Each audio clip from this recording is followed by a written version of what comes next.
મિત્રો આ સરદાર ધામમાં જે 1111 ખોડિયારમાં બનાવવાનો જે સંકલ્પ કરેલો હતો એ તમે જોઈ શકો છો. આટલી દીકરીઓ બીજે ઉપરના ગ્રાઉન્ડ પર છે.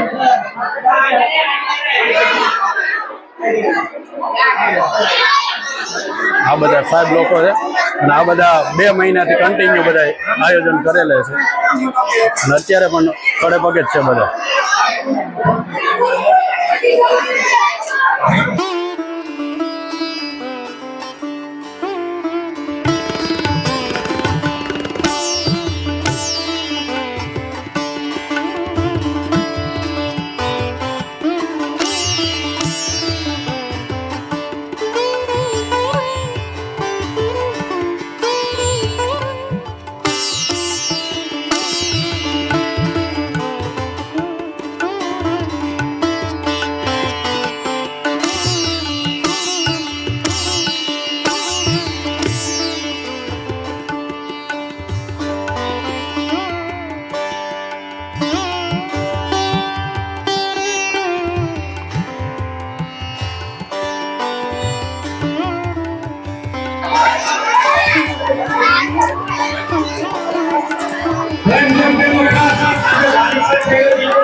આ બધું YouTube ના વિડીયોમાં આવશે.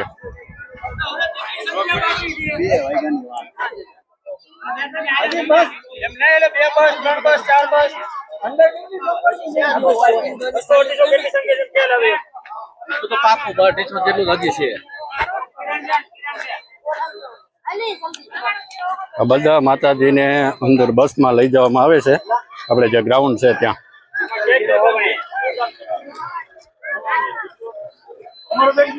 આવી 25 થી 30 બસ તો મોકલી દીધી છે.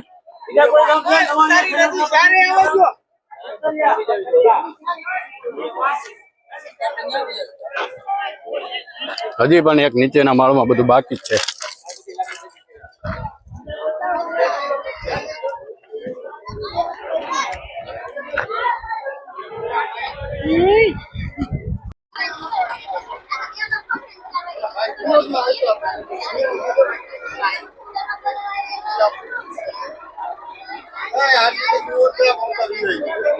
ઓલામાં નામ લખાઈ દો.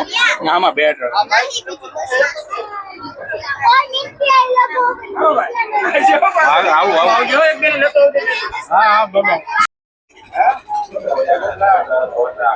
મોટા પાયે માણસો આવી ગયા છે.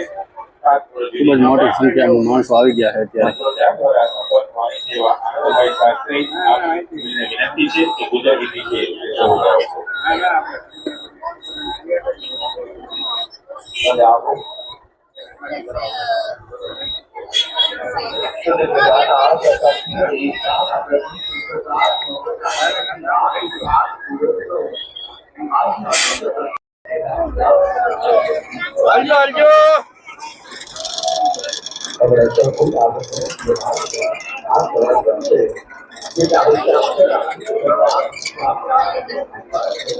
સિલેબસ અને 1300 છોકરીઓ કમ્પ્લીટ. ખોડિયારમાં બનાવવાનું સપનું પૂરું થયું. સરદાર ભવનમાં વર્લ્ડ રેકોર્ડ નોંધાઈ ગયો. 1111 દીકરીઓને ખોડિયારમાં બનાવ.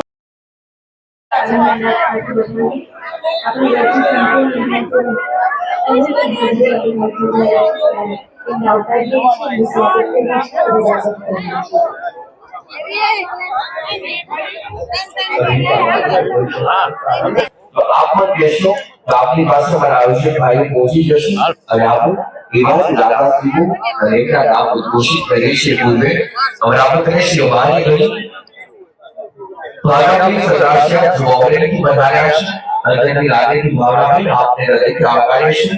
એવા જ અમે આપણે શિવાની ગણી સમસ્ત યુવા પટેલ સમાજના પોતાના કાર્ય દ્વારા સમાજમાં નવી પ્રેરણાઓ આપી છે. જીવન ઉપસ્થિતિ માત્ર મંચની શોભા નથી, પરંતુ હજારો વ્યક્તિનો આત્મવિશ્વાસ છે. વિમાનાર્બેન પટેલ, આજ આ સાવનની ધરતીના આંગણે તમારું હૃદયથી સ્વાગત છે, તમારું અંતરથી સ્વાગત છે. આજે 1111 ભગવતી સ્વામી દીકરીઓ અને આશીર્વાદ લેવા માટે ઝંકી રહી છે, ત્યારે આજ આ ધરતીના આંગણે અનારબેન તમારું હૃદયથી સ્વાગત છે. આપ નારી શક્તિ ગુજરાત રાજ્યના પૂર્વ મુખ્યમંત્રી અને ઉત્તર પ્રદેશના મહામહિમ રાજ્યપાલ આનંદીબેન પટેલે આપેલા સેવા અને જિલ્લાઓને આપ ચાટવી રહ્યા છો, ત્યારે અનારબેન પટેલનું વ્યક્તિત્વ તે સાદગીનું વ્યક્તિત્વ છે, મેડમનું વ્યક્તિત્વ તે નમ્રતાનું વ્યક્તિત્વ છે. અને ત્યારે અંતરની લાગણી ત્યાં સાવજની ખુશીના આંગણે તમારું હૃદયથી સ્વાગત છે. આપ તમામ વ્યક્તિત્વ કરી શક્યા પર આપ પ્રાપ્ત કરશો.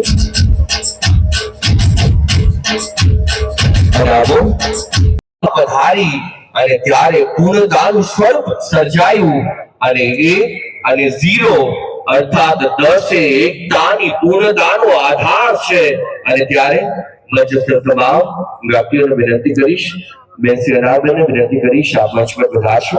બેન શ્રી જરીશાબેન ઠુમરને વિનંતી કરીશ આપ પણ મંચ પર પધારશો. અમારા આમંત્રણને શિરોમાન્ય ગણી અમારા છેલ્લેબેન ઠુમર પધાર્યા છે, આપને પણ વિનંતી છે. અને આવો આરતીના નાદની સાથે, એ ઝાલરના નાદની સાથે દિવ્ય આરતી આપણે સૌ કોઈ કરવા માટે જઈ રહ્યા છીએ. આ ભાઈની ટાઇલ બહુ ચમકે છે. આપની ફ્લેશ લાઇટ ત્યાં સુધી બંધ ન થવી જોઈએ જ્યાં સુધી મારી માની આરતી અંતરથી પરિપૂર્ણ ન થાય. અહીં બેઠેલા એક એક માનવીઓ તમને નવી આંખે મારી માં કદાચ દિવ્ય આશીર્વાદની અમી દ્રષ્ટિઓ આપતી હશે. આ એ ધરતી છે, ધરતીના આંગણે કદાચ એકવાર આ બાળ પોકાર કરે ને તો મારી માને આજે આવવું પડે. એ જૂનાગઢની ધરતી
આપણે